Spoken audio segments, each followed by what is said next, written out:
morning, ladies and gentlemen. This is J.R. Moore coming to you live from deep in the mountains of the Missouri Ozarks on Monday, the 29th day of of July. Got ahead of myself. 29th day of July, year of our Lord 2019. Welcome to the John Moore Show. We begin our shows with the Pledge of Allegiance. I pledge allegiance to the flag of the United States of America and to the republic for which it stands, one nation, under God, indivisible, with liberty and justice for all. Our preparative of the day, I want to encourage all of you to get yourself a supply of kudzu seeds. That's Kilo Uniform Delta Zebra Uniform. I say again, Kilo Uniform Delta Zebra Uniform. Kudzu. Up until about 4 or 5 years ago, I, like most people, thought it was just a noxious, fast-growing weed that served no purpose other than to be a big bother. And then I found out the following. It's a very nutritious, starchy plant. The entire plant is edible by human beings. Cattle and horses think it's dandy also. It grows almost anywhere, rocky hillsides, where nothing of any consequence that you can eat will grow. Word of caution, if you decide to plant this stuff, don't let it get away from you. Your neighbors will become very, very upset with you. It can take off on its own, but quite frankly, kudzu could save a lot of lives in some future scenario. We have a patient waiting in the green room, my friend Sam Andrews. Sam is the proprietor of Freedom Center USA. That Facebook page is Freedom Center USA. And Sam was with us Saturday at my wife's memorial service. Sam, good morning, sir. Good morning, John, and what a beautiful service it was. It was quite a tribute to Mary Ann. I really enjoyed being there. Thank you. Well, your contribution added greatly to it. And ladies and gentlemen, if you weren't able to be there, we had many of my listeners there. It's now posted on my website. You can watch the entire formal part of the service at my website at thelibertyman.com, including the excellent job that Sam did. Sam, I had a brief conversation with my friend Command Sergeant Major Dan Page Saturday at the service, and he told me about a conversation he had with a colonel, active duty colonel in the Israeli military, who told him the following, that Israel will soon be at war, and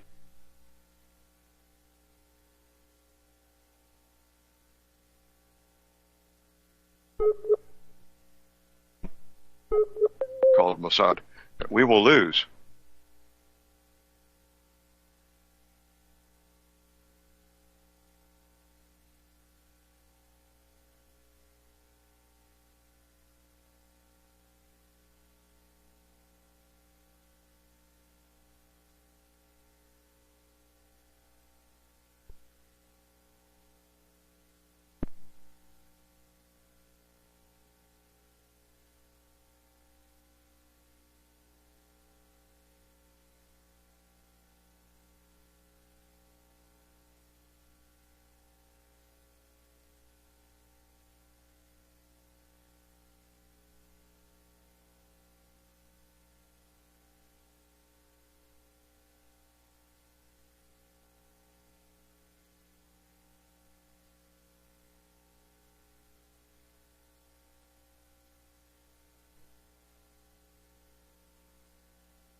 I can. What happened? I didn't even know I was off the air.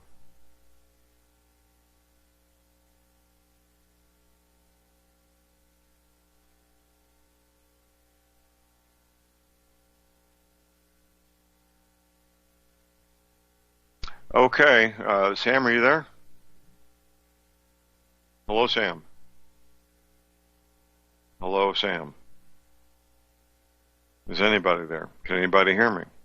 Am I on the air? It looks like I'm not on the air.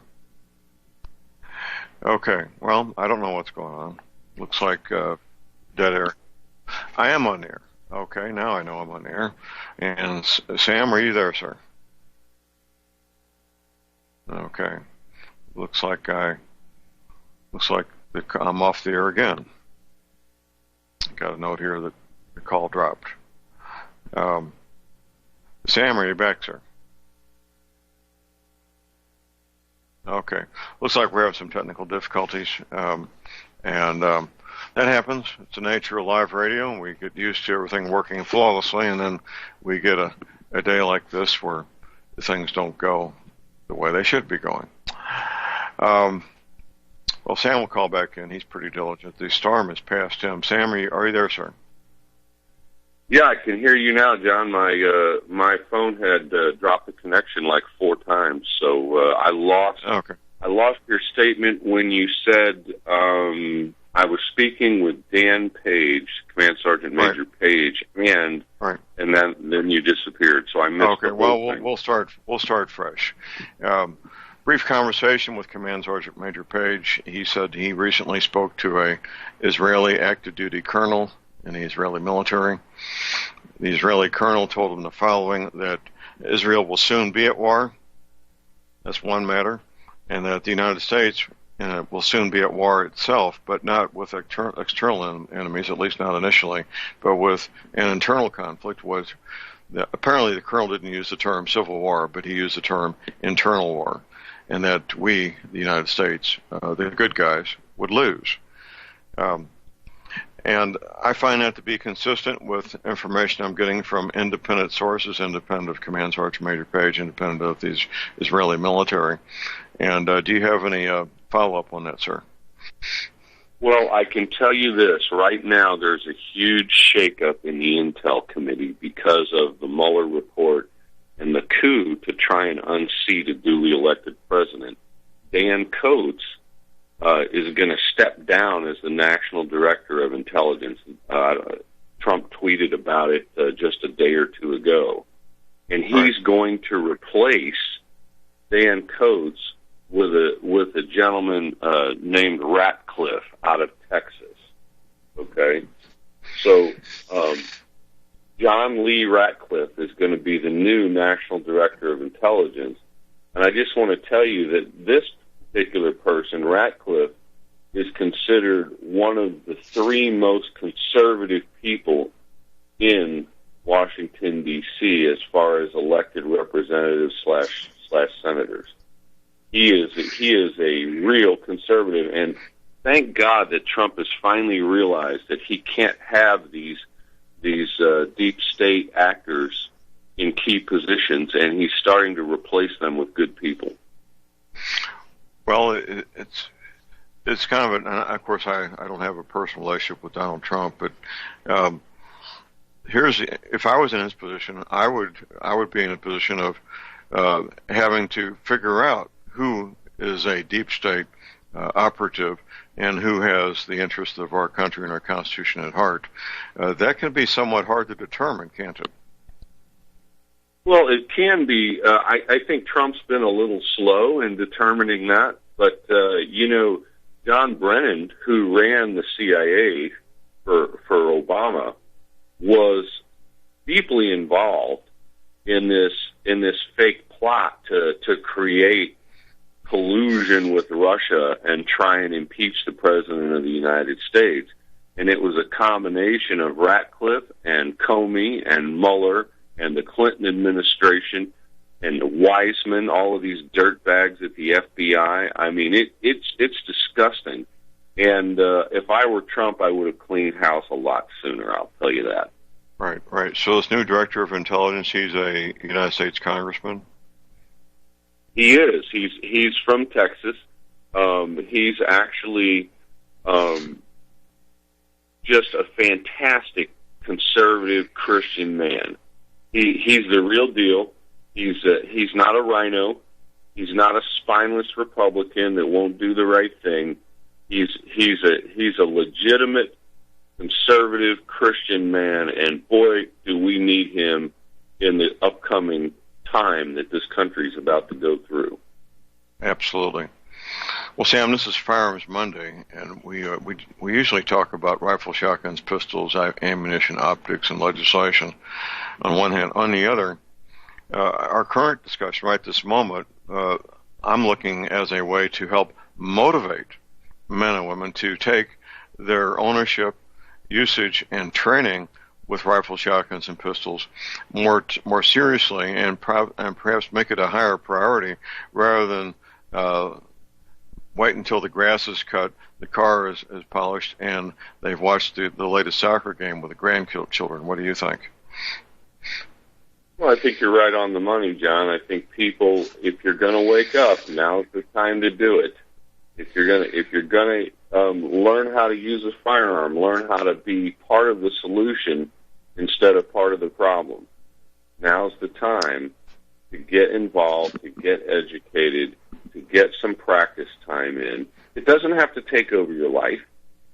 Just an hour or two a week dedicated to this will put you in a much better position with the upcoming civil unrest that we're likely to see if this continued coup of a president and some of this political divide goes to the next step.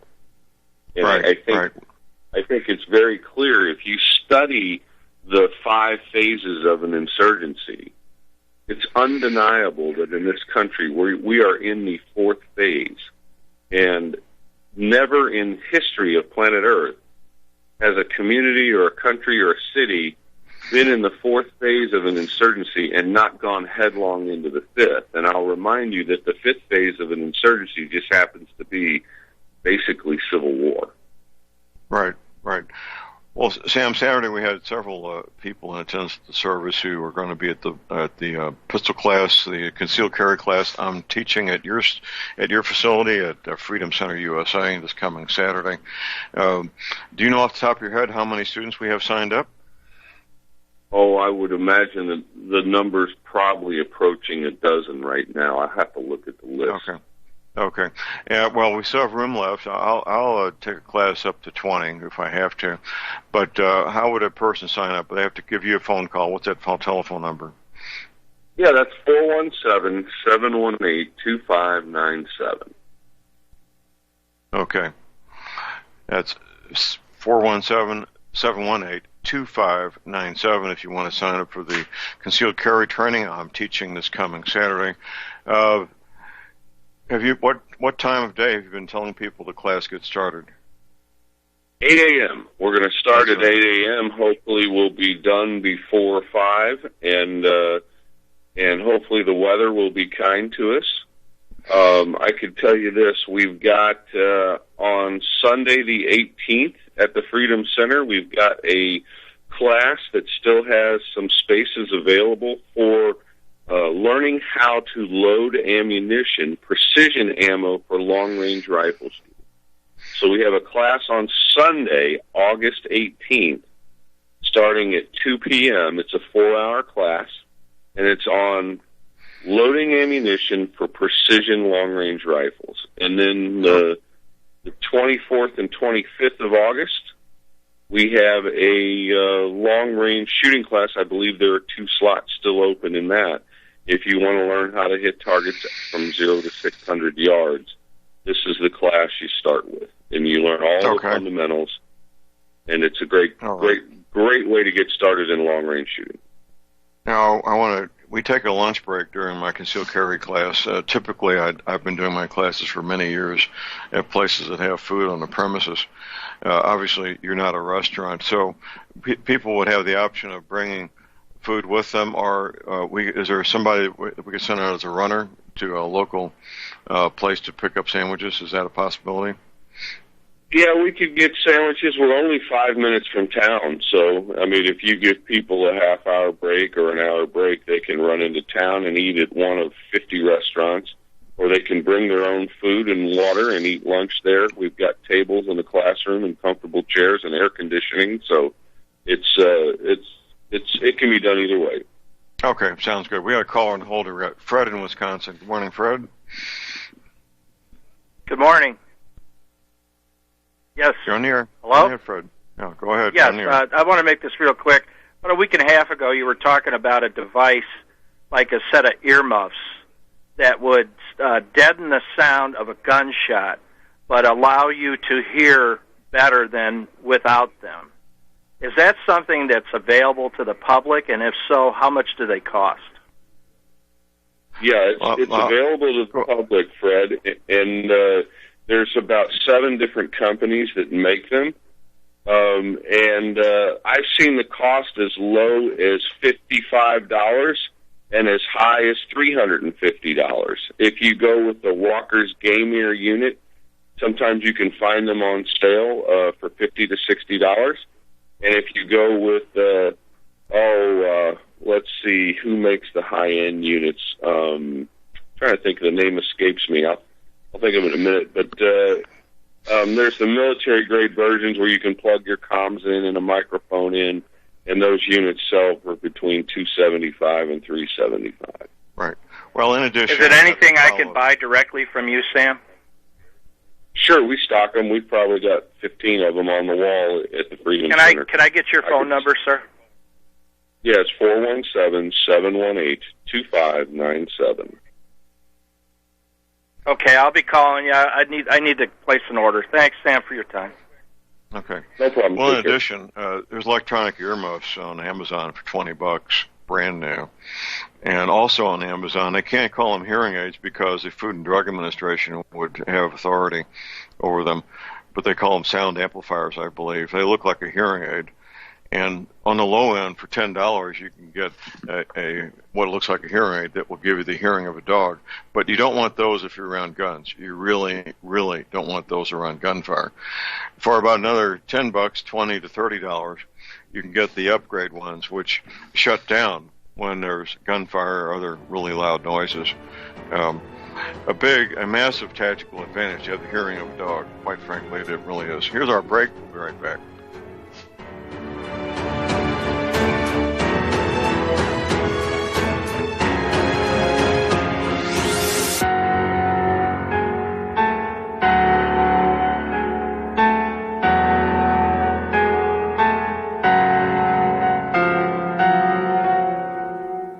It's happening, ladies and gentlemen. We here at RBN are working with Front Sight Firearms Training Institute to bring our audience the best in combat, tactical, and defensive firearms training. Whether you're a private citizen who is new to firearms or you have a concealed weapon permit and want a level of training that surpasses what you've received from your local gun range, Front Sight provides priceless education and skills taught by seasoned law enforcement, military, and private citizen instructors to levels that far exceed law enforcement and military standard. With nearly 1 million responsible citizens trained from every town, city, and state from across the United States, Front Sight has bolstered the Patriot movement to a whole new level. Contact Dan Sutterfield by phone at 573-762-2356 or 573-465-2356 or shoot him an email at domedan, DOMEDAN, at hotmail.com. This is a limited time opportunity. Don't miss it.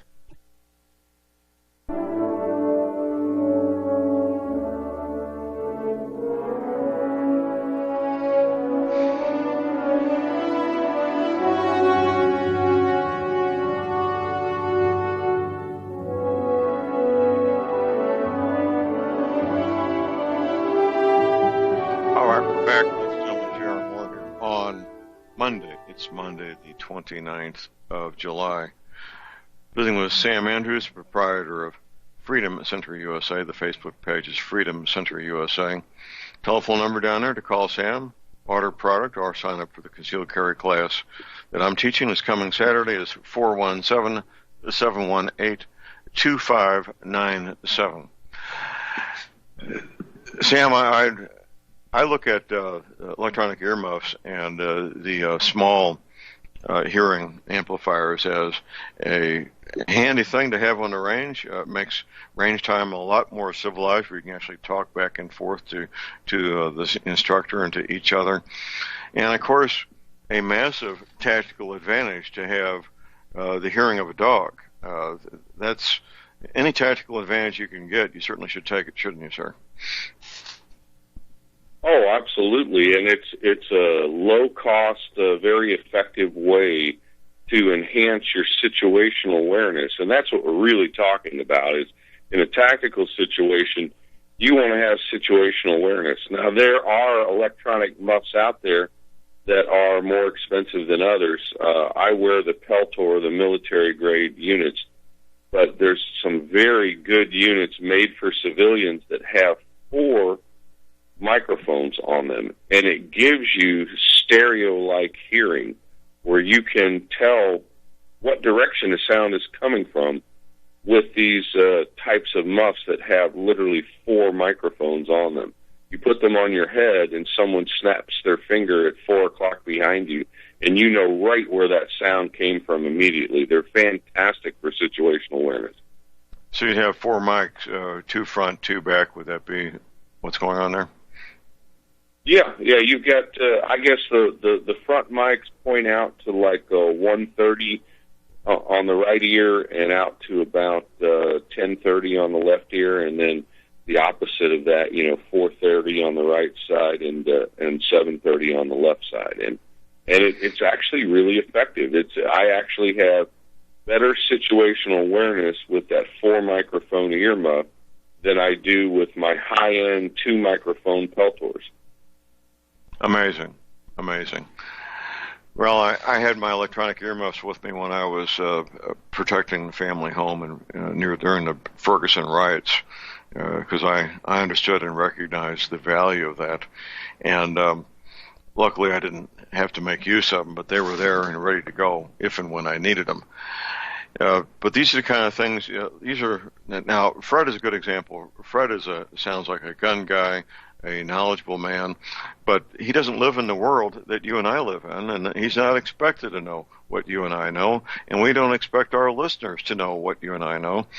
But this is a nuance that you can't possibly learn unless you sign up for some training, correct? Yeah, you need to be in the industry for a long time. You need to be going to the gun shows. You need to be up on the technology to know the kind of things that you and I kind of immerse ourselves in on a daily basis.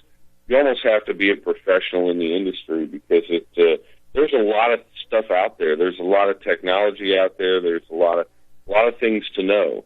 So, for example, Walker makes a company called Walker Electronic Muffs.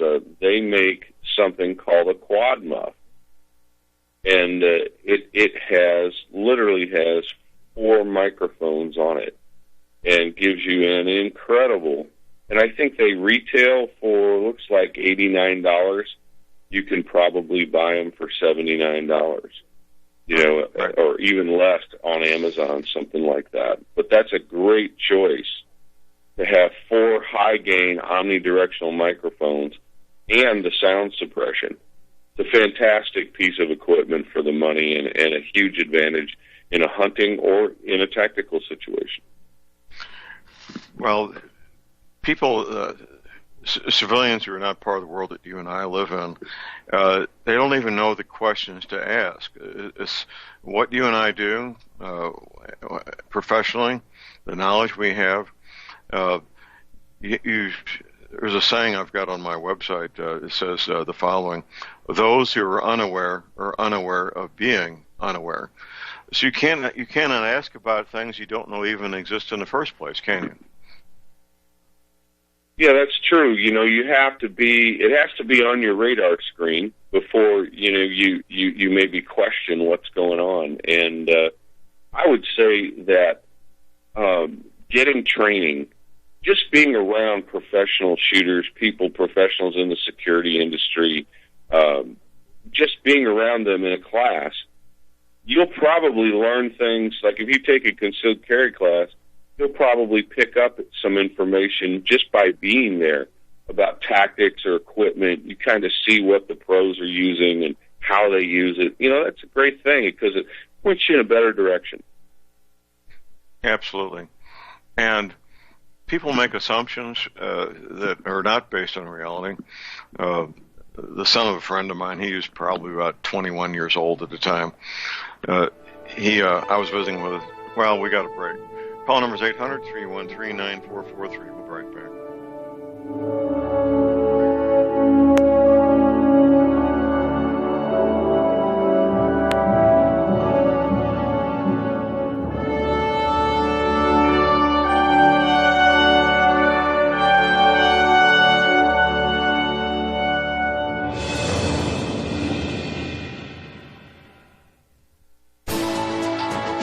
You are tuned in to the Republic Broadcasting Network.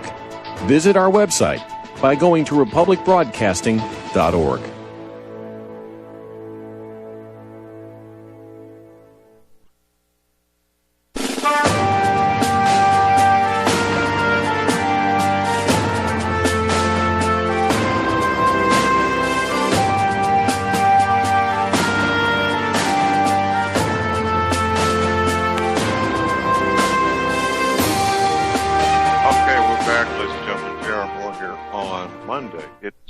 The 29th of July. My website is thelibertyman.com. Yes, we had a great memorial service this past Saturday for my recently deceased wife, Dr. Mary Ann Moore. That video of that is posted at my website at thelibertyman.com. I am very grateful and very humbled by all the help that went into this, and my friend Sam helping out. It's part of the process of moving on, remembering a fantastic woman and moving on with life from there. Also, on my website, of course, you'll find things that will educate you. Right next to the notice of the memorial service video, we've got a short article I wrote alerting people to the possibility of a second American Civil War. Pretty important stuff, I'd say, about as important as it gets. I give reference there to a couple of books to be read. I would suggest reading those books, getting yourself up to speed. And then last but not least, we need a healthy, energetic Americans to help us get through this crisis. That's where the energy cleaner comes in. If you have arthritis pain, you need an energy cleaner. Joint pain, back pain, same thing. You want to sleep at night as good as you did as a child, like I do every night? Get yourself an energy cleaner. I'm shipping one to Canada. I just printed out the order a few minutes ago. We've got, you're probably listening, Paul up in, let's see, get the light here, Bowmanville, Ontario. Your energy cleaner will be shipped out today.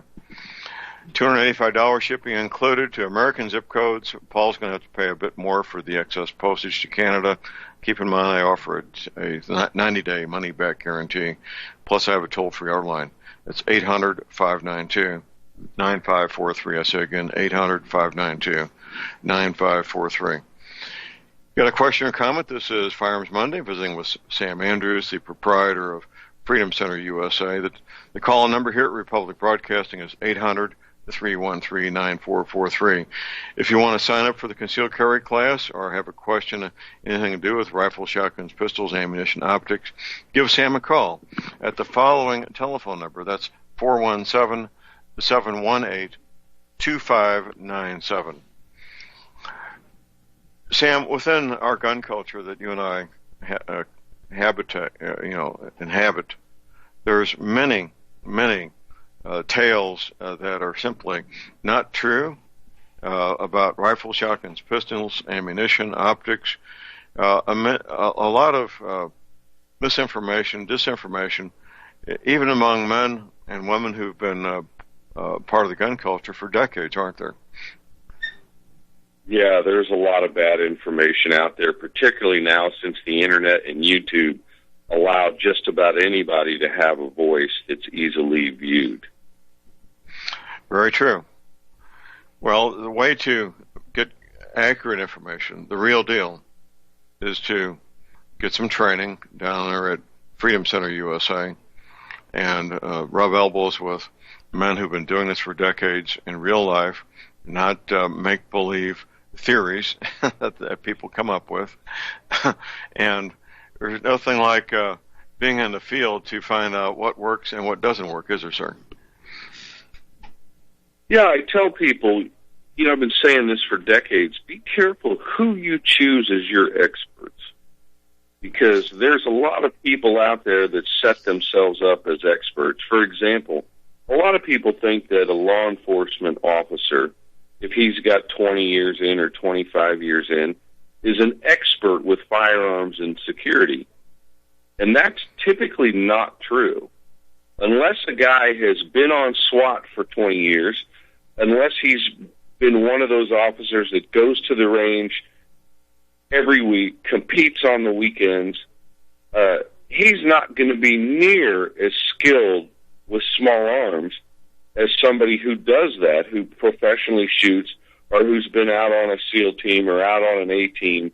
You know, it's a different level, and you've got to be very careful who you set up as an expert in your own mind. Absolutely. Well, most police officers, most of the time, for them, that pistol on their hip is a required part of their uniform.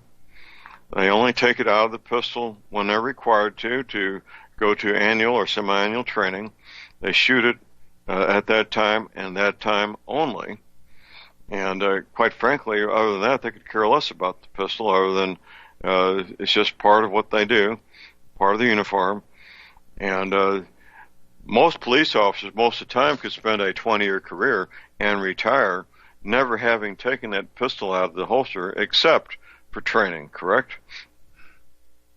Yeah, and you know, there's another added element into that, and that is that civilians and budgets by civilians and civilian governments have cut the training budget of our law enforcement departments so severely that they don't get to practice near as much as they used to. It used to be that you qualified or practiced at least every 30 days as a law enforcement officer. Well, that was back in 1970. When Bill Clinton took over the presidency and things started to really fundamentally shift in this country politically, they defunded the military. They gradually started defunding our law enforcement officers. I would be stunned if I saw in a police department today, that a police officer got to qualify or practice more than once every 6 months. Well, that's why I said annual or semi-annual training. It depends on the department. Yep.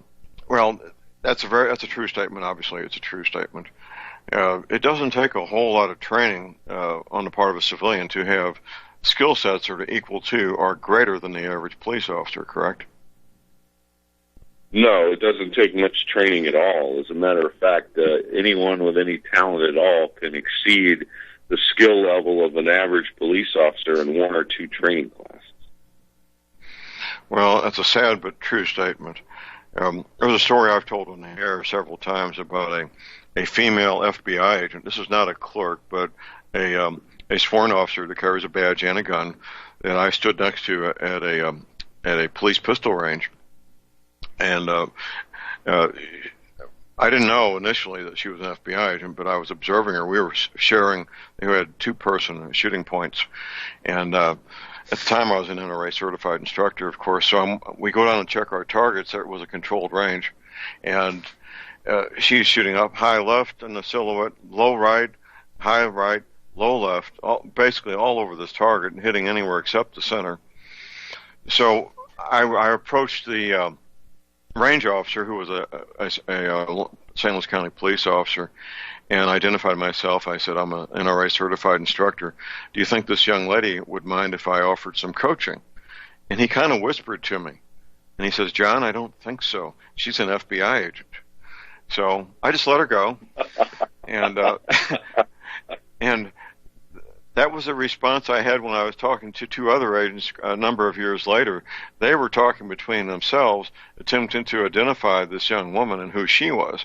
Now, this woman graduated from the FBI Academy at Quantico with apparently satisfying the requirements for marksmanship to get to graduate, but I don't know how she did that. My belief is that there was such this would have been in the late 1980s or early 1990s in what time frame. I don't know what's going on now, but I believe at the time, Sam, there was such a demand to be politically correct and have females with a badge and a gun in the FBI that they were pushing women through there regardless of their ability to meet the basic qualifications. What do you think?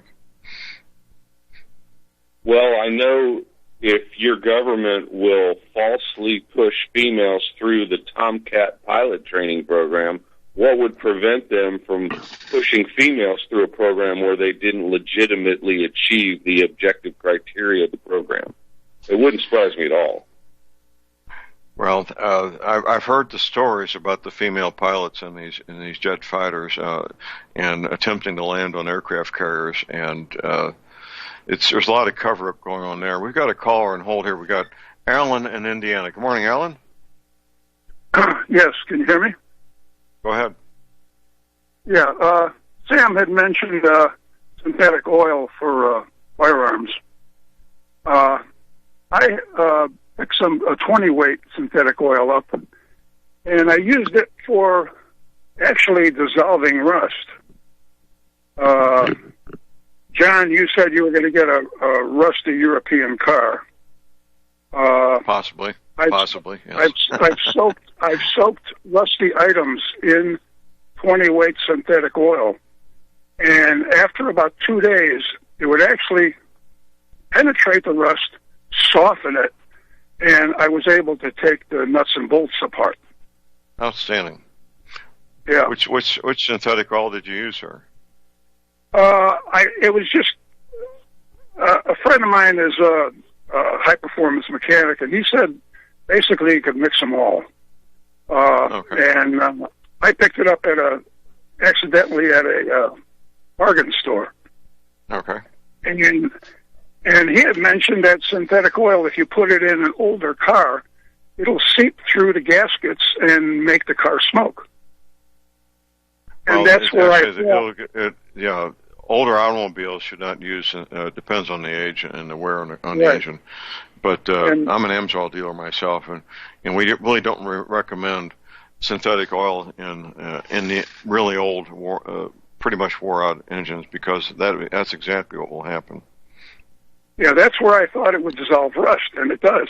I had a ratchet, a 3/8 ratchet, and I soaked it in synthetic oil probably 3 days, and took it out, and the rust was dripping out of the ratchet, literally. No kidding. Anyway. That's neat. Yeah. That's neat. All right. Well, that's some good information. I wanted to ask Sam on Kel-Tec PRL-16. What does he think of the pistol? Say the model number of the pistol again, please. It's Kel-Tec PRL-16. It's a .223 pistol. Yeah, I think it's an interesting product. Now, we haven't tested one of those yet at our range, but Kel-Tec's they've had pretty good luck with the PM30, and it's been a very popular pistol. We've had a few of those here, and they seem fairly reliable. I think that like all Kel-Tec products, if you want to get decent reliability out of them, you're going to have to get the right pressure ammo for that pistol. You're going to have to find something it likes. You're going to have to feed it something that it wants to run. And if you can do that, then you've got a fairly cost-effective, really effective handgun. Yeah, I've been shooting 62 grain soft nose out of it, and it feeds and shoots fairly decent. And I figured a soft nose would be better for crowd control. Yeah, probably, no doubt. What is the overpressure like for the shooter when you shoot that with no hearing protection? Well, actually, the first time I shot it, a basketball-sized flash came out of the front of the barrel during a sunny day. And they have a barrel compensator. I put that on it, and you can shoot it, but you need earmuffs to shoot it, Yeah, but no flash and no barrel pickup with the compensator on it. Oh, that's fantastic. Yeah. I would imagine you definitely want hearing protection if you were going to shoot a .223 through a barrel that short, but that makes sense. Yes. Oh, yeah.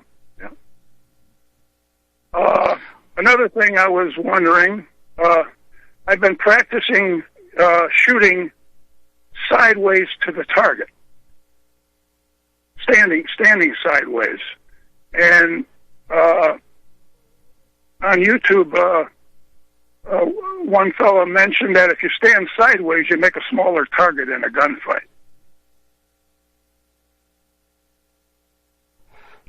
Well, that's an interesting statement. There's a lot of ways to get small in a gunfight, and I would never do that. And I'll tell you why. Because if I'm in a gunfight, I'm usually behind cover, or I'm wearing a tactical vest that has a chest plate on it. And if you stand sideways, you take that chest plate and that armor out of control. I could tell you several police officers that have been killed here in the St. Louis area have been shot through the armhole of their vest from the side. So I guess each situation is different. You've got to play it by ear, but I would not recommend that as a common thing to do. Okay. Probably 25, 30 years ago, I was reading Soldier of Fortune magazines, and they said basically, if you're going to shoot somebody and you want to stop them, you want to do a upper spinal cord shot. And even if they're on drugs, they will drop. Basically, through the mouth, or if you're on the ground, underneath the chin, upwards, or if the target is sideways, 1 inch down and 1 inch back from the ear. And it's basically, when you sever their spine, if they have a gun on somebody, they cannot pull the trigger if you sever their spine. Okay, let's talk about that. I think are we coming up on a break, John? Because that's something that's worth taking a few minutes. Less than 2 minutes to the break.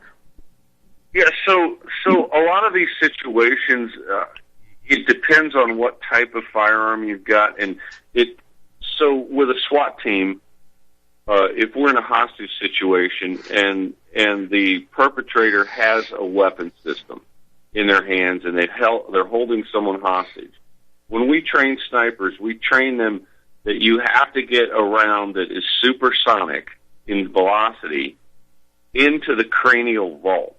And so what you're describing there with various orientations of the target is the methodology that allows you to aim at the center of the cranial vault from different angles. Okay, so a lot of what you're reading or what you've repeated here on the show is relatively true. Now the question is, will it work with a handgun that may be at subsonic velocities? And that's a whole different deal. Hold that thought. We'll get back to this after the break. Stay tuned.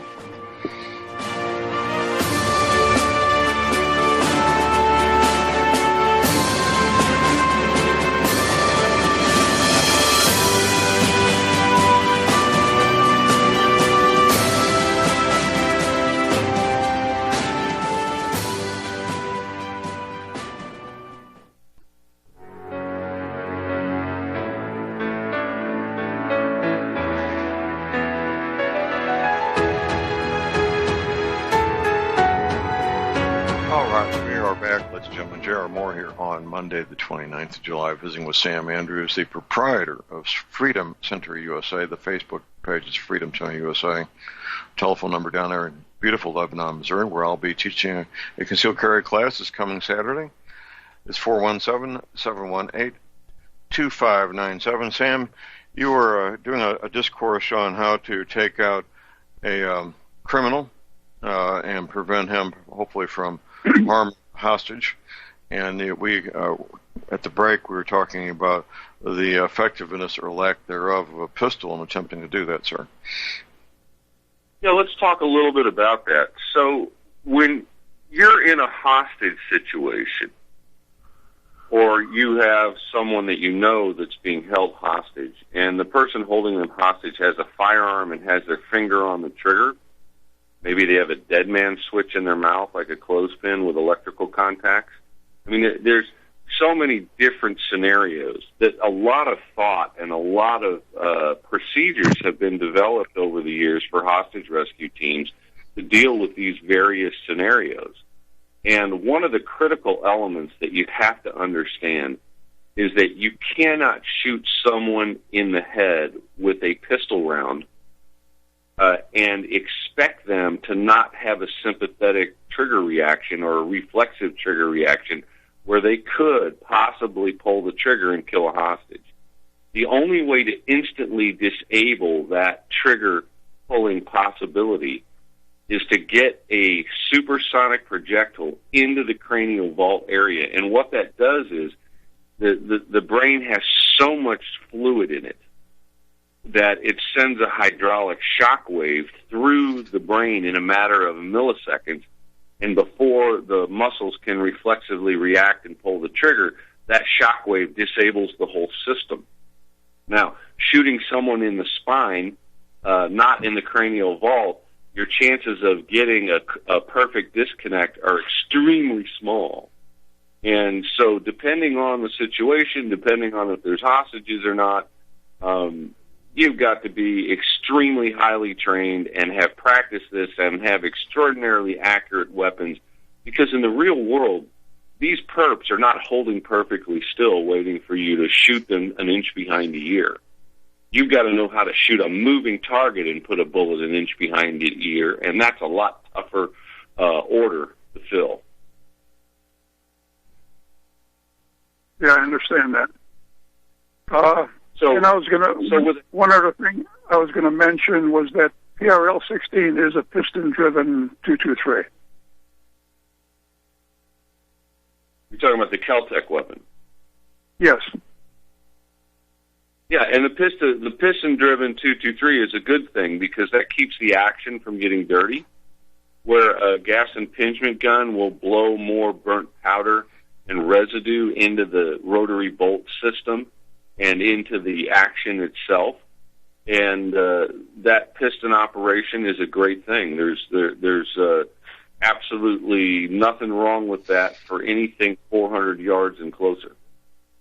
Right. Yeah. All right. We recommend we recommend gas impingement ARs for long range work and piston ARs for short range. Here's our break. We'll be right back. Stay tuned, everybody. All right, we're back, ladies and gentlemen. J.R. Moore here on Monday, the 29th of July. Prep tip of the day, I want to encourage all of you to get yourself a small supply. It doesn't take much, a small supply of kudzu seeds. Kudzu is an alien invasive species from Asia. On one hand, on the other, it's a nutritious, starchy plant. Human beings can eat the entire plant, leaves, stems, roots, everything's edible. Cows and horses think it's great. Here's how you spell it, Kudzu. That's Kilo, Uniform, Delta, Zebra, Uniform, I say again, Kilo, Uniform, Delta, Zebra, Uniform. Once you plant these seeds, it'll take off. Rocky hillsides, doesn't matter. It will grow like crazy. If you don't contain it, your neighbors will get very, very angry with you. So be sure you're very careful and cautious with the kudzu. This is Firearms Monday. We're taking questions, calls, and comments. Anything to do with rifles, shotguns, pistols, ammunition, training, optics, legislation. The call number is 800-313-9443. Our Monday guest on Firearms Monday is Sam Andrews, the proprietor of Freedom Center USA. Sam, we neglected to get to the firearms tip of the week, sir.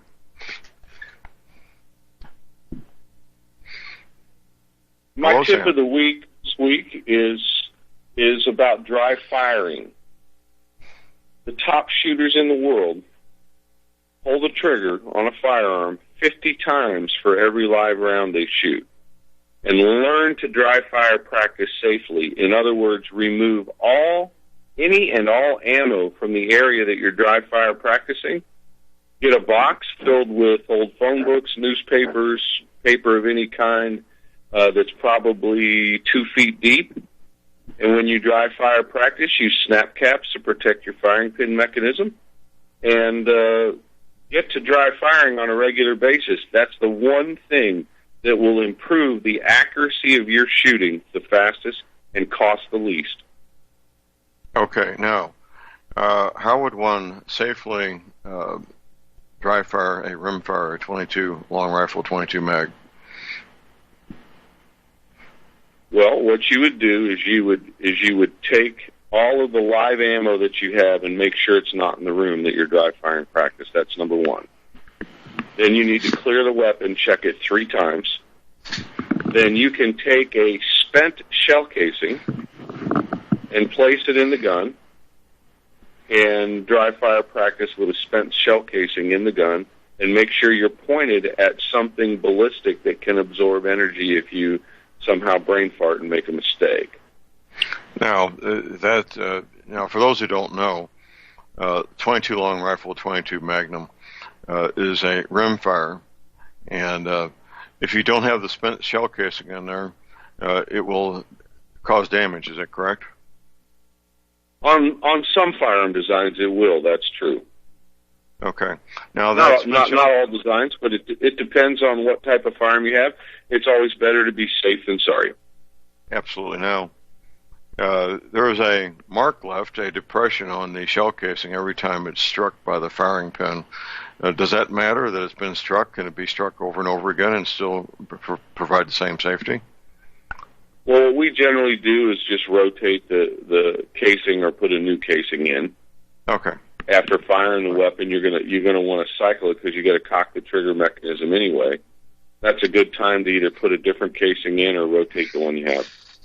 It was. I assume there's probably not enough demand, but it would seem with the modern materials we've got, that some kind of neoprene type substance could be used instead of a spent brass shell casing that that could safely absorb that energy and be used hundreds of or maybe thousands of times over again. That seems like a possibility, but I haven't seen any product like that. Have you? Well, I don't know. I can't think of anything off the top of my head that would absorb the concentration of force of a firing pin repeatedly and just spring back into position. Now, on the snap caps for the centerfire weapons, you've got a primer that floats on a spring. So you have a spring to absorb the energy of the firing pin, so neither the primer surface or the firing pin is damaged. But on a rimfire, I'll have to do a little research on that to see if there's something that might survive that repeatedly. That's an interesting thought. Well, it is. I don't want to dwell on something that may be some future product that doesn't exist yet. Sam, this is an ongoing process. I'm going to be looking at some of the optics on some of my firearms here coming up, and it's a continuous process of learning, making modifications, learning, and making modifications, because even among those of us who are part of the gun culture, there's always something new on the horizon, isn't there? Yeah, and sometimes that thing that is new will not help you tactically, and sometimes it will. You have to know how to test things to see if it's actually an improvement for you. Yeah, and just because it's new, and doesn't, if it's brand new and hasn't been tested thoroughly, don't just jump in there and think, well, this is great, I'm going to buy that. Give us some time. Let people like Sam get a hold of these things, and others. There's various publications that will do testing and evaluations prior to making what could be an expensive mistake, right, Sam? Yeah, we tell people, if you're interested in buying something, talk to a number of different people that have real experience in that area before you spend your money. Because oftentimes things have been tested, but oftentimes they haven't been tested. And I wouldn't bet my life on anything that hadn't been thoroughly tested by some real experts. Just an example of where the technology was and where it is. In the mid-1970s, around 74, 75, the first laser sights for rifles were being marketed. They were about the size of a carton, not a pack, but a carton of cigarettes, hung beneath the barrel, weighed probably 3 to 4 pounds, most of which was battery. I never got the chance to use one or observe one in use, but I don't know how bright the laser was for daylight use.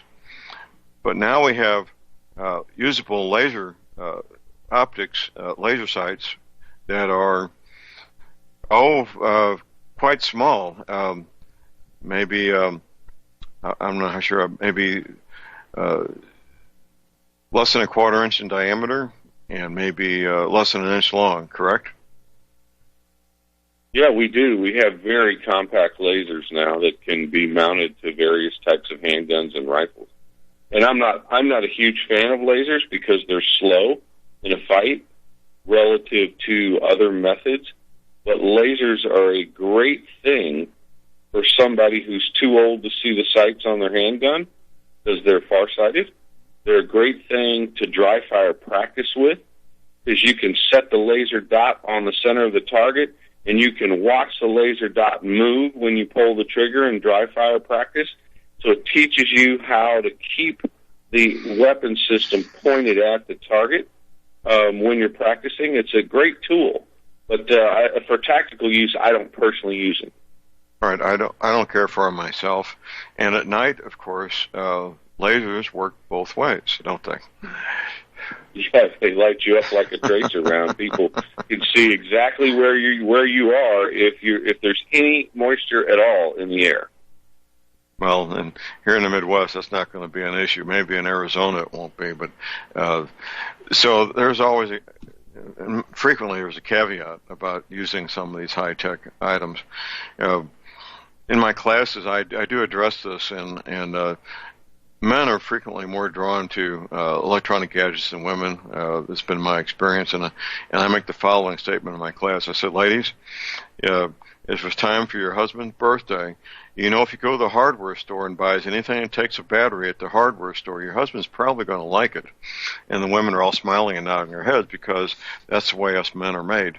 But the caveat I issue with electronic devices with firearms is don't attempt to substitute technology for training. What I advise my students to do is to get a good solid foundation in iron sights before you do anything else, even moving up to optics. I always make sure my grandchildren begin with iron sights on a .22 rifle before they ever handle a rifle with any kind of optics other than the iron sights. And once they've got a good foundation in using the iron sights, and I know that they have good marksmanship skills with iron sights, then I will bring other optics into the picture. And that's something I think you agree with, isn't it, Sam? Oh, I think it's a huge advantage to start with iron sights.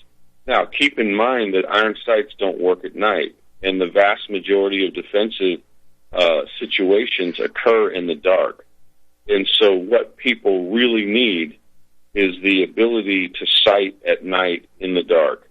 And that's got to be your end game at this point because of the environment we live in. Absolutely.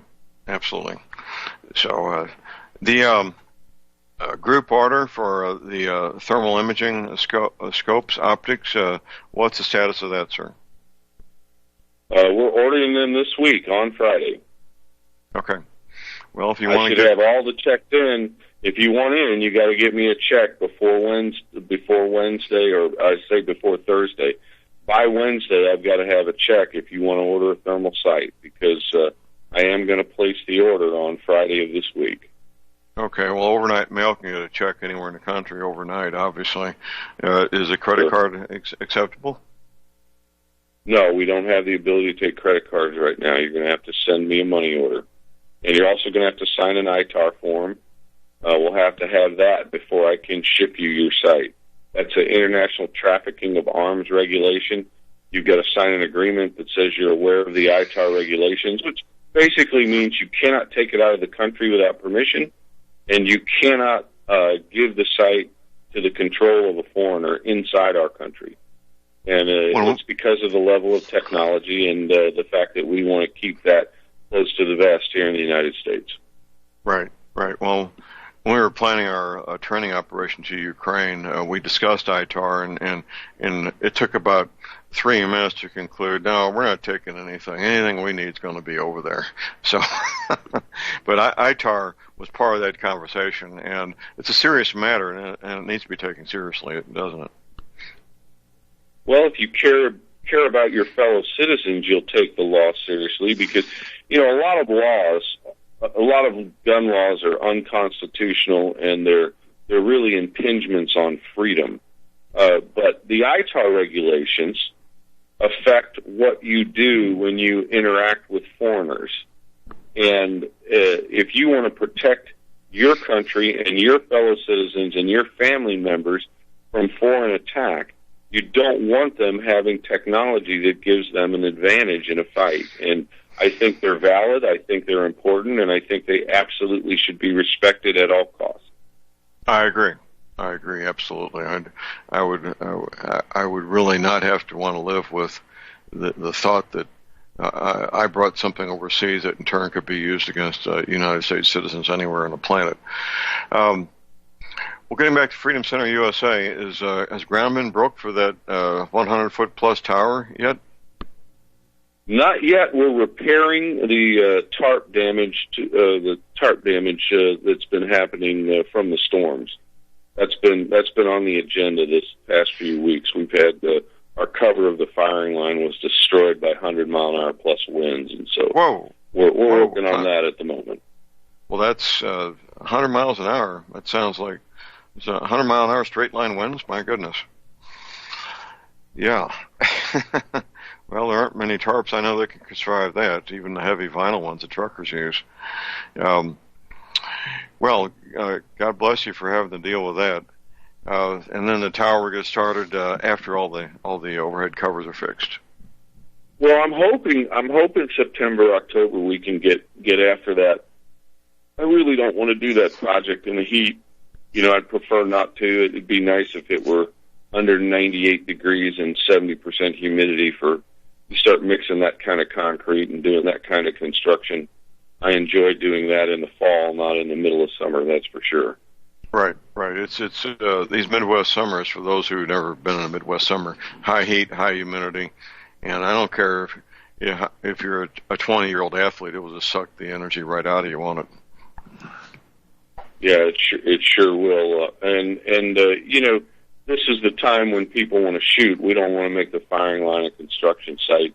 When they all go off deer hunting, that's a good time to do a project on the firing line when everybody's off hunting deer with their rifles. Absolutely. Well, I'll need 7 yards, 21 feet Saturday to have my pistol students shoot, and I know that will be ready. I'll have all the pistols, have all the hearing protection, have the ammunition. Are you having any luck getting the statutes together for us? Already done. Okay. Praise the Lord. Already printed them out. Okay. Well, it's going to be a fun class. Take a concealed carry class with John Moore being your instructor this coming Saturday, the first Saturday of August. That would be Saturday, August the 3rd at the Freedom Center USA in Lebanon, Missouri. If you want to participate, if you want to be a student, you don't call me, you call Sam, the proprietor down there, at 417-718-2597. We'll get started promptly at 8 a.m. and hope to be done by 4 p.m. And I'll be issuing certificates. When you get your certificate, you take that to your local county sheriff and begin that process, which involves being fingerprinted, photographed, filling out a form for the sheriff. They run not one, but 2 background checks on you, in the state of Missouri and FBI. And then the current protocols is to get the permit issued on the spot, isn't it, Sam? Oh, yeah. Yeah, that most of the counties in Missouri, I know, have the ability, I think, to print your card right there. And they hand you your right. Concealed carry card now. It happens pretty quick. Yeah. Now, sometimes there's a delay in getting the federal background check run, and that may take. You may have to come back a day or two later. But it's a pretty smooth process, and it's good if you're going to carry a pistol. The smart thing to do is to have a concealed carry permit. If you ever have to do that, you'll be glad you did. Here's our break. We'll be right back.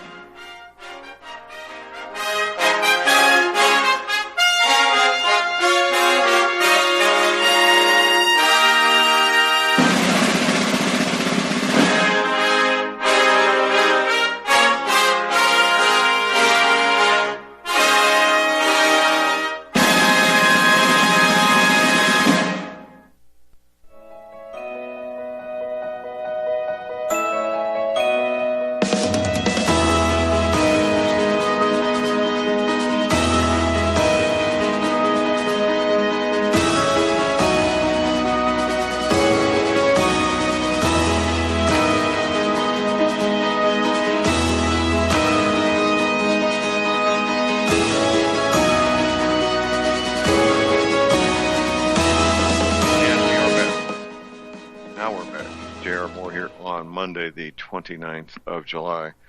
Visiting with Sam Andrews, proprietor of Freedom in Central USA. Sam, this pistol class, the concealed carry class, Saturday, the 3rd of August, will be a lot of fun. We got room for some more students to sign up. Many of my neighbors out here, in fact, all my neighbors, they stopped signing up for my classes once the law changed. This is the 3rd year now of Missouri being what's called a constitutional carry state. Being part of the judicial system since 1973, I've watched this system chew people up and spit them out, and it can and will do that if you don't understand how it works. If you're not properly prepared to deal with it, won't it? Yeah, you really need to understand the way the system operates before you decide to pull your pistol out and show it to somebody. It can cause all kinds of problems. For example, I had a guy who was a State Department federal agent security officer. He was in downtown St. Louis, and he moved his pistol from the passenger side of his vehicle. He went in, got the door, left a ball game, a Cardinal ball game, and went to his truck and pulled his pistol out of the glove box and walked around the back of the truck with it to get in the other side of the truck so he could place it where he had access to it while he was in the truck. And right. Some rocket scientist of a St. Louis City police officer accosted him at gunpoint and arrested him and took him to jail. Now, the judge, of course, wasn't available until Monday, so he spent all weekend in jail. And then charged the attorney, with what? Charged with what? Flourishing? Yeah, flourishing weapon. And right. then Right. the attorney shows up with pictures of him with the President of the United States and guarding various senators overseas at embassies and other things, and shows his license to carry a firearm anywhere in the United States of America, and the judge looks at the prosecutor and says, "And why the hell is he in my courtroom?" And that was the end of it. He left. But he spent the whole weekend in jail. He didn't have his that documentation with him when this all went down, obviously. He did have the documentation with him. The cop ignored it. Yep. Really?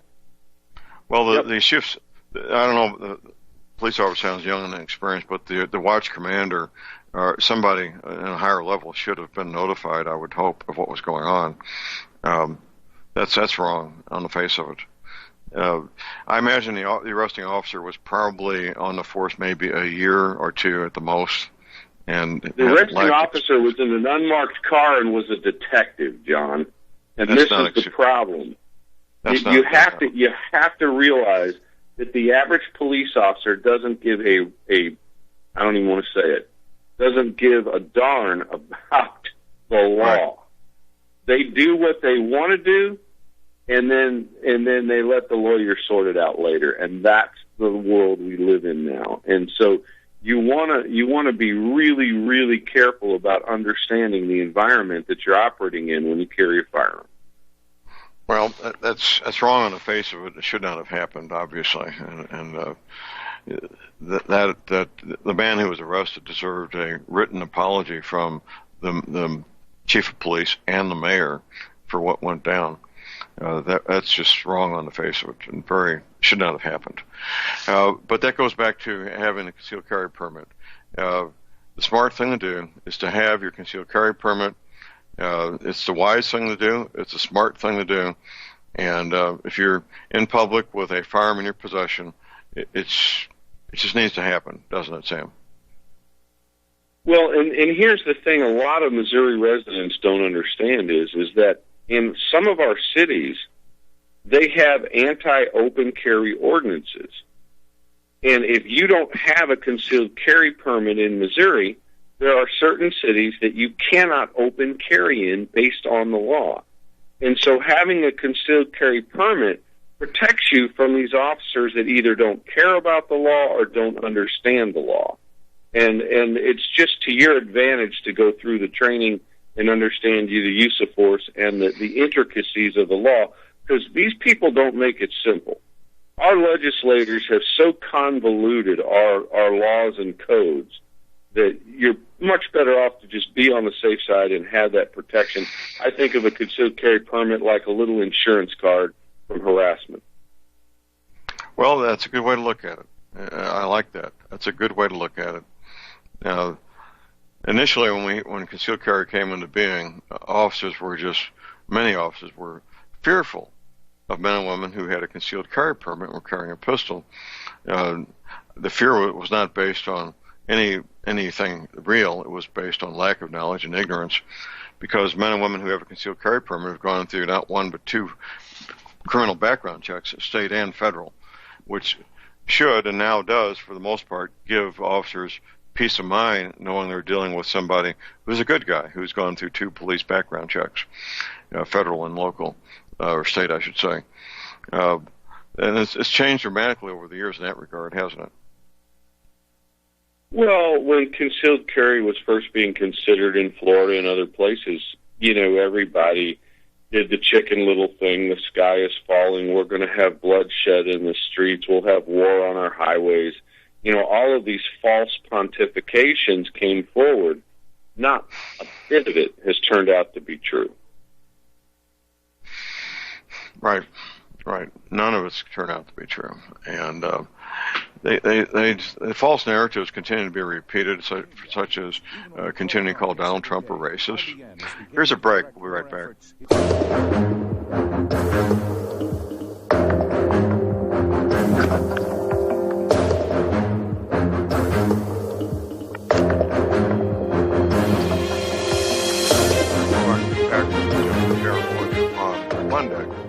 It is Monday, the 29th day of July, soon to be August. My website is thelibertyman.com. That's thelibertyman.com. A friend of mine, former counterintelligence agent, now retired, he takes some time every day to post new articles under open source intelligence at my website. If you want to keep up to date on what's going on in the world, it's a great way to do it. It's a lot of work. You look at this list of articles, it's a lot of work, but he does it. It's his passion. He wants to inform people. He's a very strong Christian gentleman, by the way, and I think you'll get a lot out of it.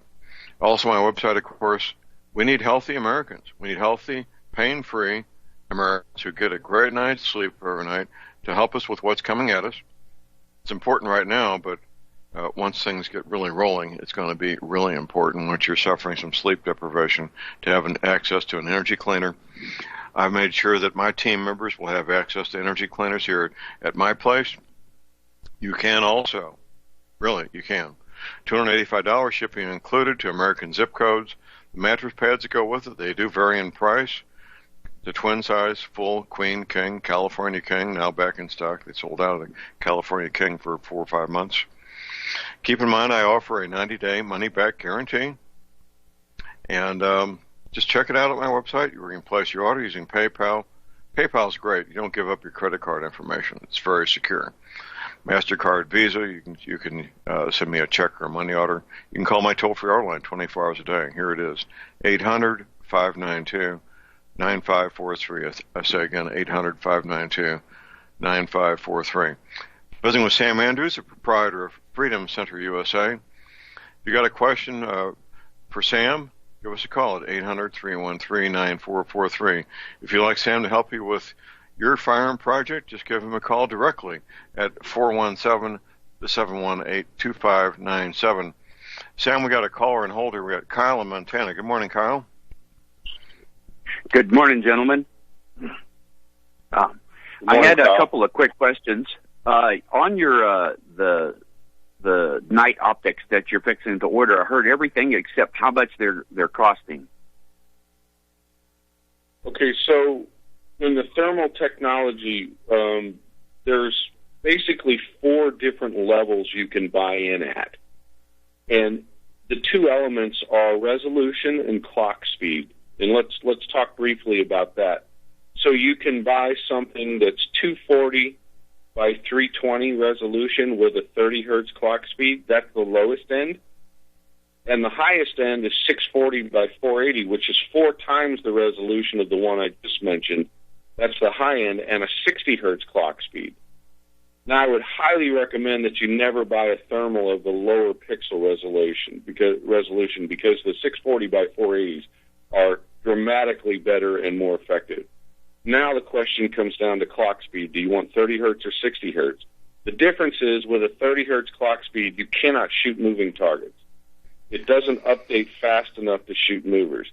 It will work fine on static targets. The 60 hertz clock speed, which is the higher end, the better system, you can actually shoot a running animal that's running 30 miles an hour with that weapon because you can lead it properly and everything. It updates that fast. So to answer your question specifically, we are purchasing two types of thermal sights. One is a 640 by 480 60 hertz system with a 60 millimeter objective.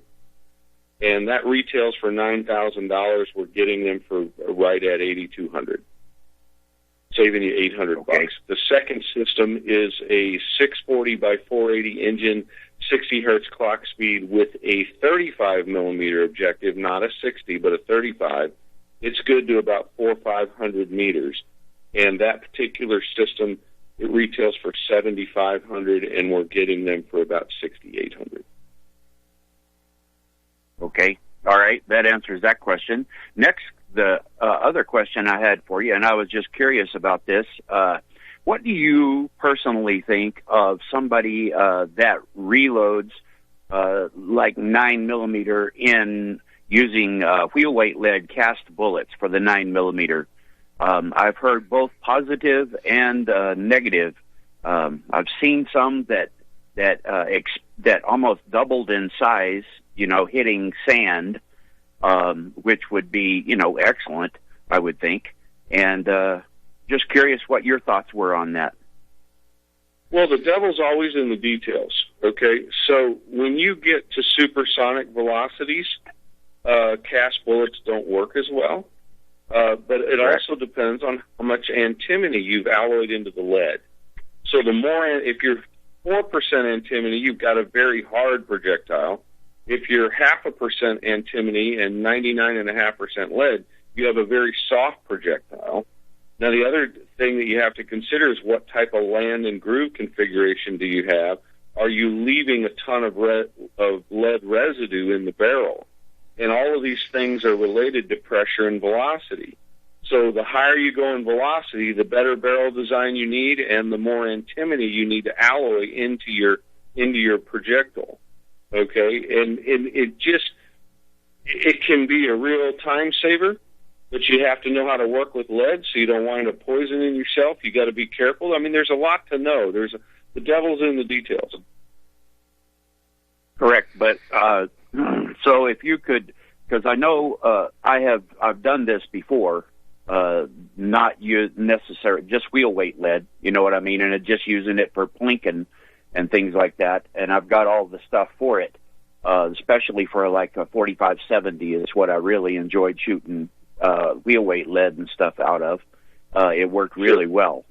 But you're correct. You've got to be careful of the speed, and you got to be careful of how hard it is.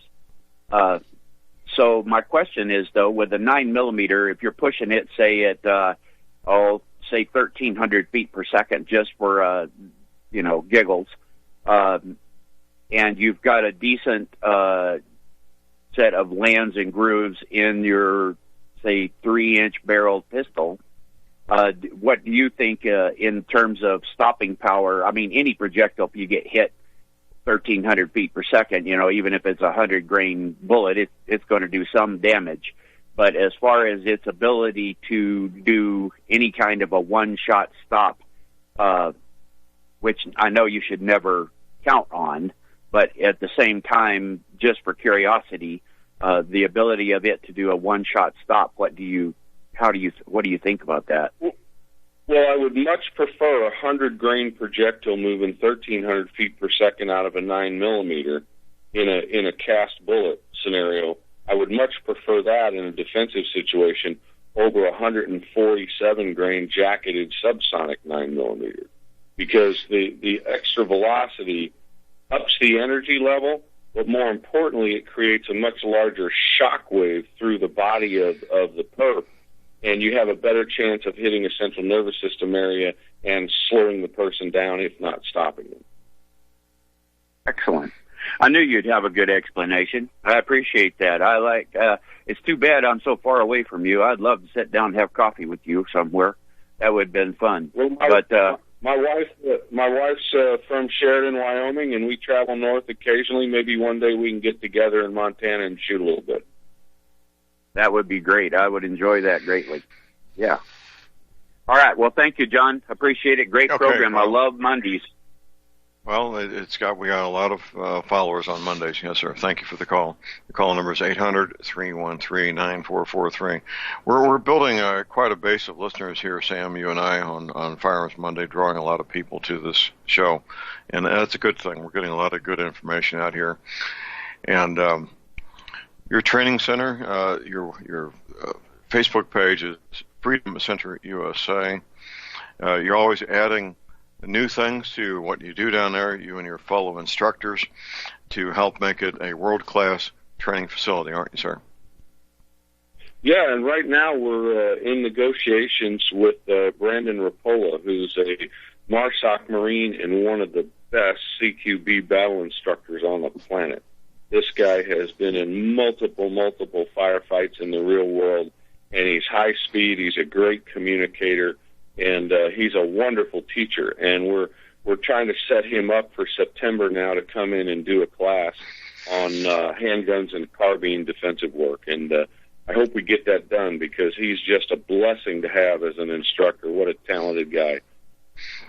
Outstanding. Well, as those negotiations move forward, keep us posted so if and when he does become an instructor as a class setup, we can get people the word out and get people signed up for it. Right, this is just the beginning, the first class, so hopefully one of many.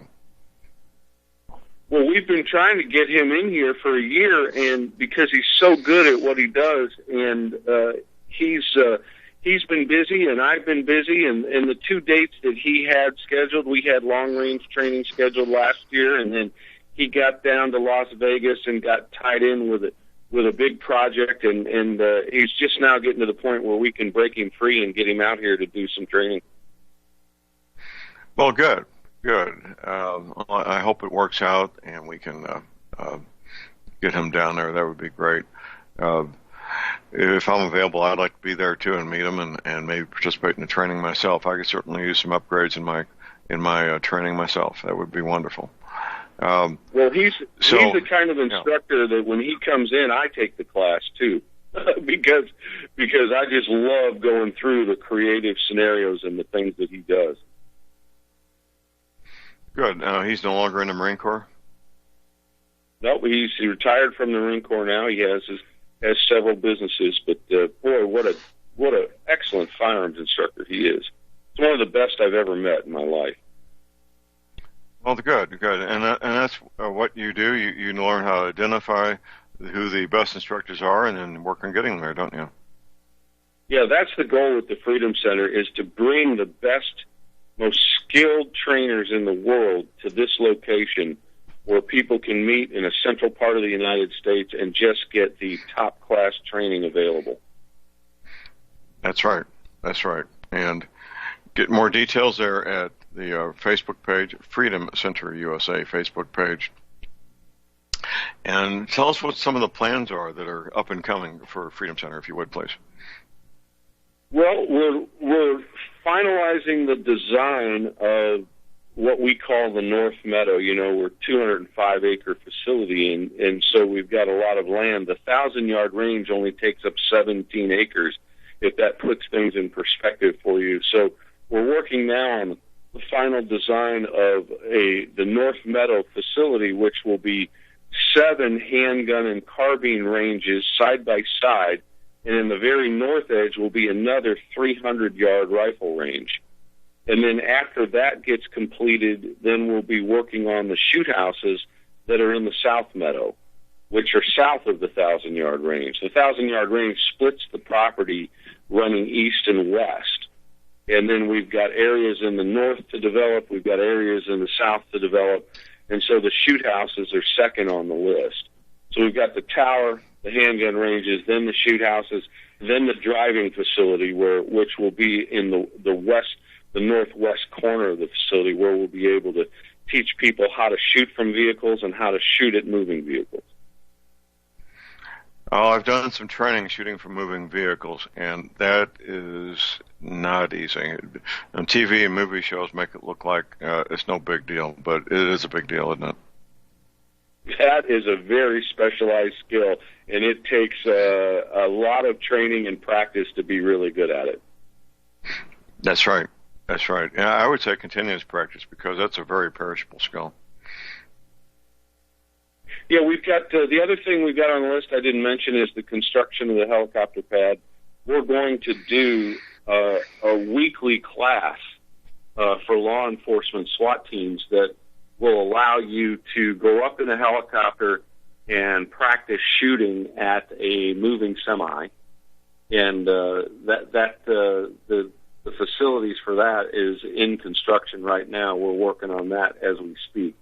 So we've got the helicopter pad coming, and then we'll start offering classes for our SWAT teams to be able to stop terrorists with a truck.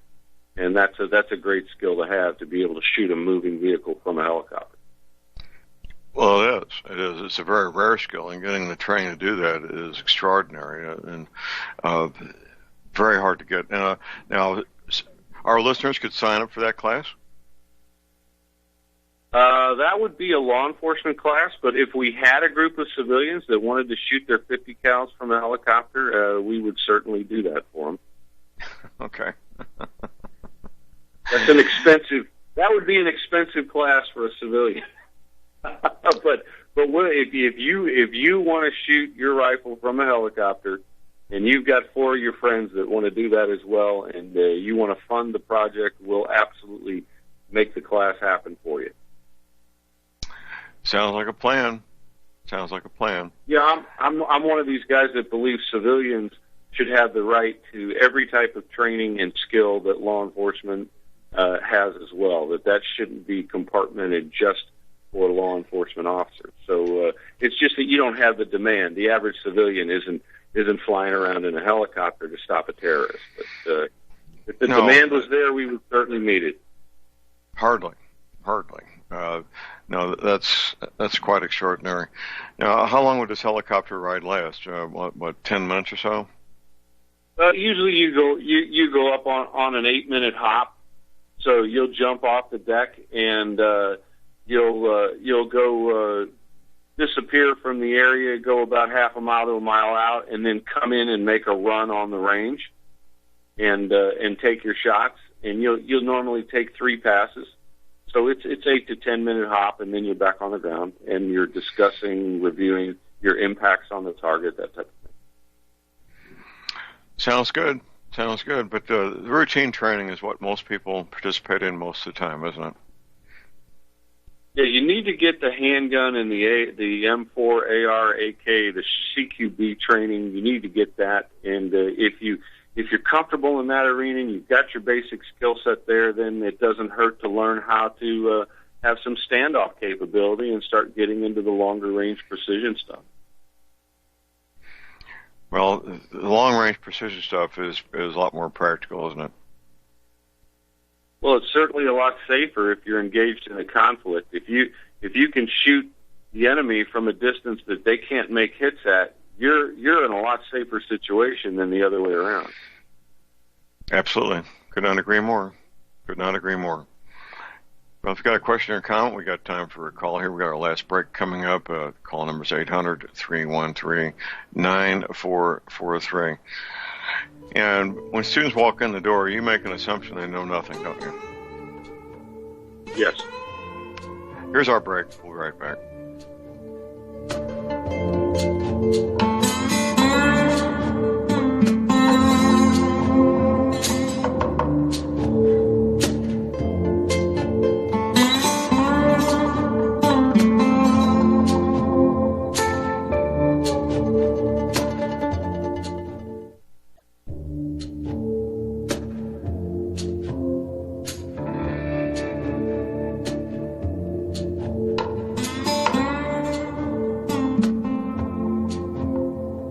right, we're back, ladies and gentlemen. J.R. Moore here on Monday, the 29th of July.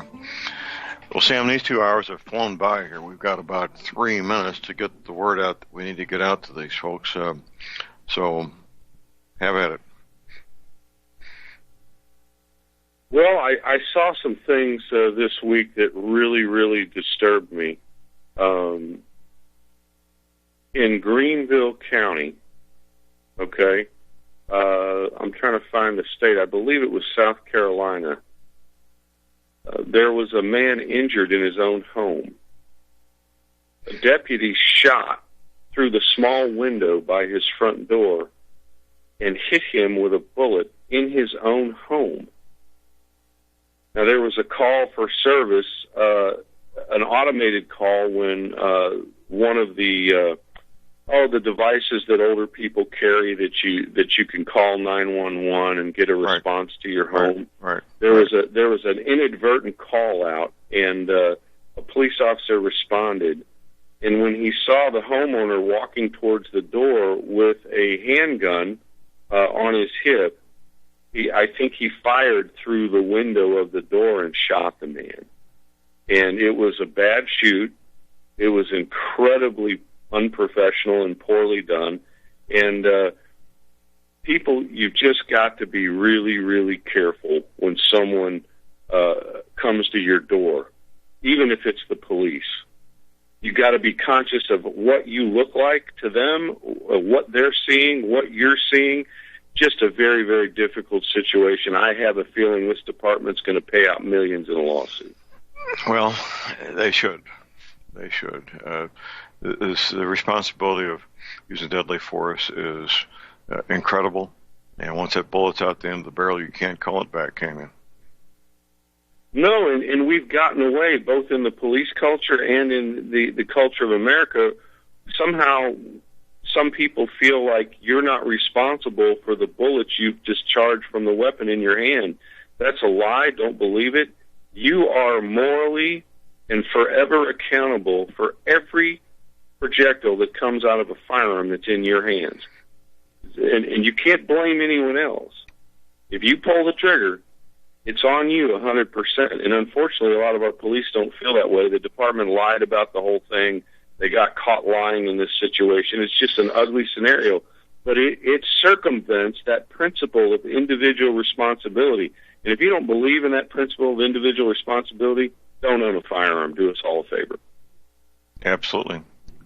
Could not agree more. Well, Sam, I want to thank you for being with us as always, and look forward to having you back next Monday, and I will see you Saturday morning, really bright and early. See you Saturday, John. Have a great week. Let freedom ring, brother. Roger that. Okay, tomorrow we'll have open lines first hour. Stephen Ben-Yun is out on assignment. Leon Green will be with us second hour. Wednesday we'll have my friend Professor McKinney with us first hour, and my friend Jeff Nyquist the second hour. Usual full week. We may have a special surprise guest Thursday. That's being negotiated. We'll see. The John Moore Radio Show economic advisor, Steve Hunt, will be with us. And, of course, Tom Berryhill. That's it for the day. Get medical supplies, your energy cleaning, your essential oils now while you can, your firearms and ammunition. Never, ever give up your guns. Please do a fun, safe, productive day. And God bless America.